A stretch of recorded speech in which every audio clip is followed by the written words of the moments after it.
C'est impressionnant, je ne m'attendais pas à ce qu'il soit si joli pour dire la vérité. Je ne pensais pas qu'il allait être aussi vert et je ne pensais pas qu'il allait être aussi réussi. Je suis fier. À Chaumont-sur-Loire, le jardinage n'est pas un passe-temps, c'est un art bien maîtrisé. Depuis 25 ans, le domaine du château accueille l'un des festivals de jardin les plus prestigieux de la planète. Un jardin, c'est un lieu de méditation, un lieu de rêve. C'est la plus petite parcelle du monde et c'est la totalité du monde. Chaque année, le festival reçoit 300 projets du monde entier. Seuls 30 ont le privilège d'être réalisés grandeur nature. Sur leur parcelle, ces deux Lyonnais se sont inspirés d'une technique ancestrale japonaise, aujourd'hui oubliée. L'ingrédient principal de notre jardin, c'est la bombe à graines, donc un mélange d'argile et de terreau dans lequel on insère des graines. Et en fait, ces graines, on peut les lancer par-dessus les clôtures pour coloniser des espaces en friche, des fissures, des espaces a priori infertiles. L'argile permet déjà de façonner la bombe de graines et de protéger les graines des animaux ou des conditions climatiques. Et le terreau va apporter la nourriture pour la graine et lui permettre donc de germer. Et donc là, par exemple, c'est des graines de capucine. Et donc on peut la refermer et ensuite elle est prête à être lancée. Ici, ce sont 5000 bombes à graines qu'ils ont semées. La devise de ce festival est « Venez piquer nos idées » parce que Chaumont-sur-Loire, c'est un lieu de création, d'invention, c'est un laboratoire. Et c'est ce que les visiteurs viennent chercher. Ils savent qu'ici, ils ne verront pas les mêmes jardins. Ce sont des jardins éphémères mais qui stimulent l'imaginaire à la fois des concepteurs et des visiteurs. Tous les ans, les concepteurs abordent un thème différent. Cette année, ce sont 30 jardins du siècle à venir qui sont sortis de terre. Ils sont tous une métaphore vivante, un grenier noyé, mais habité, pour symboliser la montée des eaux.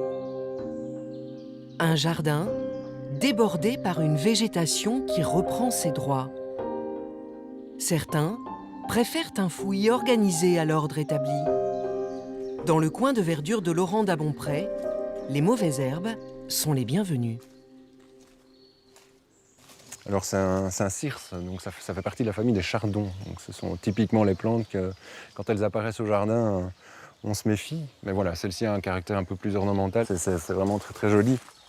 Ce paysagiste est un adepte du laisser-faire. Le jardinier écologique, pour lui, déjà, ce ne sont pas que les plantes, c'est le vivant qui est autour. Planter une plante, quand je le fais, ce n'est pas juste pour sa fleur, c'est parce que je sais qu'elle a un intérêt, qu'elle est utile, qu'il y a des butineurs. Voilà, c'est un tout. Et finalement, le travail du jardinier, c'est aussi préserver le monde vivant qui vit dans le jardin. Cette notion-là est clairement perdue et finalement ne repose plus que sur le jardinier. À Chaumont, on innove partout, en s'inspirant souvent des méthodes d'hier. Céline Locher cultive ses légumes de manière raisonnée. En fait, dans le potager, ici, on mélange les fleurs de façon à protéger les légumes, en fait.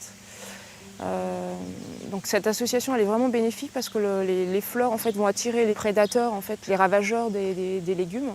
Et du coup, voilà, ça s'équilibre très bien. Et moi, ici, j'utilise aucun produit phytosanitaire. J'ai très peu de maladies. Tout s'équilibre bien, en fait. Voilà, il faut mélanger même les légumes entre eux. Il y en a qui s'associent, qui s'entraident aussi. Il y en a qui s'aiment pas aussi.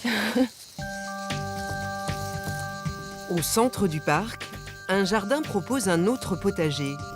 Ce havre de paix nourricier veut répondre au dérèglement climatique et à la montée des eaux. On a toutes les plantes potagères habituelles, on a de magnifiques choux-fleurs, on a aussi des artichauts, de l'angélique, enfin tout ce qui peut faire partie de l'alimentation. On a essayé de marquer toutes les familles, on a même une vigne pour montrer à tous qu'on peut, malgré les inondations, on peut arriver à faire de l'alimentation ou de l'habitation. Pour cela, Emmanuel Puybonnieux utilise les nombreuses vertus de l'osier. En fait, l'osier, c'est un végétal qui épure les sols. Il fixe les métaux lourds sur ses racines quand il pousse. C'est-à-dire qu'il va nettoyer les sols des nitrates, du plomb, du cadmium. de tous ces métaux lourds qui nous polluent. Et en plus de ça, il a suffisamment de souplesse pour qu'on en fasse ce qu'on veut. Donc autant en faire un habitat, une jardinière, et c'est quelque chose qui supporte beaucoup l'excès d'eau. Donc si on a effectivement une montée des eaux, on peut en produire vraiment très simplement et s'en servir, que ce soit dans l'habitat comme dans l'alimentaire.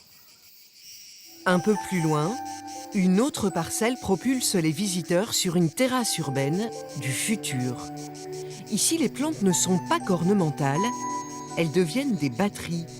Grâce aux bactéries présentes au niveau des racines, on produit de l'électricité. Ça n'éclaire pas toute une rue pour l'instant, mais c'est quand même un brevet qui a été déposé, c'est suivi par des universités.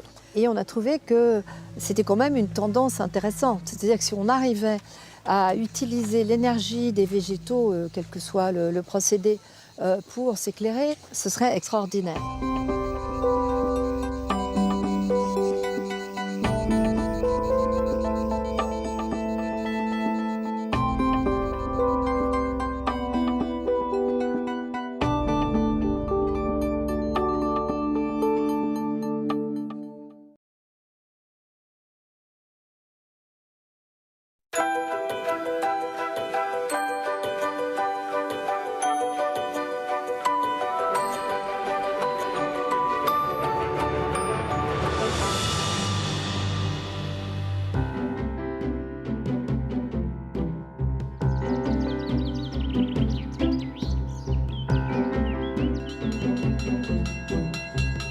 Quand on vous dit on va construire un château, il faut quand même être assez...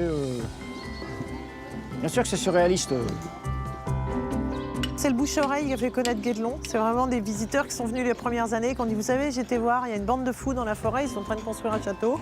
Puis voilà, ça a essaimé comme ça. C'est un chantier d'un autre temps. Dans le nord de la Bourgogne, des passionnés se sont lancés un défi unique au monde. Depuis 20 ans, ils construisent un château fort comme les bâtisseurs du XIIIe siècle, sans aucune machine moderne. Aujourd'hui, les charpentiers ont besoin de longues planches, alors le bûcheron va fendre des troncs de 200 kg à l'ancienne. Les outils, en fait, sont rudimentaires. On a une hachette, un maillet, et on a une série de petits coins en bois qui sont en charme et en houx. Jean-Michel réhabilite des techniques vieilles de 8 siècles. Les coins en bois, plus efficaces que ceux en métal, coûtaient beaucoup moins cher au Moyen-Âge. Alors, l'intérêt de le fendre plutôt que de le scier, eh bien, imaginez qu'il est 2 fois plus facile de fendre un tronc que de le couper en deux avec une scie. Après 30 minutes d'effort, le tronc rend les armes. C'est un véritable spectacle. À Guédelon, les visiteurs accompagnent les ouvriers depuis le début du projet. Chaque année, ils sont 300 000 à financer intégralement la construction. Mais ici, en 1996, quand les bâtisseurs fous se lancent dans l'aventure, il n'y a rien. Donc il faut trouver un lieu, une carrière à l'abandon, la pierre, le sable, la terre pour faire les tuiles, etc., les matériaux pour construire. Il nous fallait du bois, elle était en pleine forêt, donc on s'est installé dans la carrière, dans la forêt de Guédelon, d'où le mot Guédelon. Pas de château sans pierre. À eux deux, ces carriers en extraient plus de 2 tonnes par jour. Tuiliers, charretiers, forgerons, sur le chantier, 70 ouvriers se donnent encore 10 ans pour terminer le château. Je suis en train de fabriquer un clou donc pour les portes, serrures, parce qu'après la charpente du château, c'est des assemblages en bois avec des chevilles en bois aussi. Donc les clous après, ils sont utilisés sur le chantier surtout. Ce serait bien que vous soyez 2 là-haut. Vous donnez le feu vert et puis on monte la marche. Cet après-midi, événement sur la tour de la Chapelle. Les maçons s'apprêtent à poser la dernière marche de l'escalier à vis. Ok, on enlève les freins, tenez, marchez. Il faut d'abord la hisser en haut de la tour, grâce à la cage à écureuil, une grue qui remonte à l'Antiquité. Et voilà, 200 kilos qui se lèvent, mais tout en douceur. Ici, l'unique source d'énergie, c'est le muscle. Alors c'est une marche qui est importante parce que ça clôt 2 saisons de taille d'escalier où on a près de 60 marches qui ont été réalisées et qui culminent avec cette marche-là à peu près 14 mètres du sol. C'est une pierre qu'on ne peut pas porter, donc on utilise pour ça des astuces techniques qui étaient utilisées à l'époque médiévale, même bien avant le temps de l'Égypte. Ok. Voilà. Comme l'artiste est à la recherche du geste parfait, le maçon aussi. Et si on peut imaginer un ensemble d'enchaînements de manœuvres qui se finissent par la pierre posée en un minimum de temps et d'effort, c'est le geste sublime. Pour sceller la pierre, il faut du mortier. C'est le ciment du Moyen-Âge, un mélange de sable et de chaux. Une demi-heure après le début de l'opération, la marche est à sa place. Elle pourrait y rester des siècles. Pour nous, construire pour comprendre, c'est donner une deuxième vie au patrimoine en étant capable de l'apprécier non pas comme un décor de cinéma, mais bel et bien comme étant le résultat d'un processus, d'un savoir-faire. Et ce savoir-faire, aujourd'hui encore, c'est une mine d'or par rapport aux générations à venir, parce que construire de cette manière-là, en utilisant les matériaux de terre crue et de sable, permet de construire des maisons, mais qui coûtent au niveau énergétique 1000 fois moins que n'importe quel pavillon utilisant les aciers.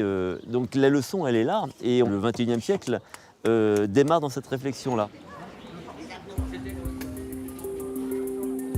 Les gens vont visiter les châteaux en disant, t'as vu, ils ont fait ça. Ah, là, ils ont monté les charpentes. Là, ils ont fait des peintures murales. Là, ils ont monté cette voûte d'ogive.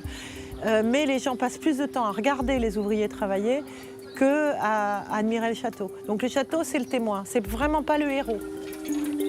À l'écart du château, les rêveurs de Guédelon ont reconstruit à l'identique un moulin à farine du XIIe siècle.